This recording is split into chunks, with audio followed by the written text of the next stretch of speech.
ઈ મરદનું ફાડ્યું કોળીવીર તાનાજી હો. જેથી ઈસવીસન 1665 માં કોંઢાણાના કિલ્લાનું રાજ મુગલ સામ્રાજ્યના હાથમાં આવી ગયેલું અને તેથી છત્રપતિ શિવાજીના માતા જીજાબાઈએ સોગંદ લીધા હો કે જ્યાં સુધી કોંઢાણાના કિલ્લાનું રાજ મરાઠા સામ્રાજ્યમાં ન આવે ત્યાં સુધી પગમાં પગરખા ન પહેરવું. અને તેથી છત્રપતિ શિવાજીના મિત્ર કોળીવીર તાનાજીને આ વાત ખબર પડી કે જીજાબાઈએ આવા સોગંદ લીધા છે અને તેથી ખદડોએ ખમે નહીં ઘા જીવનના ઘેરા પણ જોખમ જાજેરા તો ભળકારા દેઈ ભેડા હો.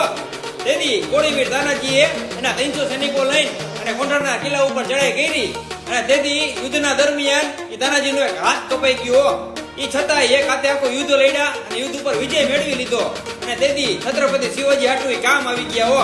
અને આ વાત છત્રપતિ શિવાજીના કાને પડી અને તેથી છત્રપતિ શિવાજીએ કીધું હો કે મેં મારો ગઢ તો જીતી લીધો પણ મારો આવજડો ખોઈ દીધો હો.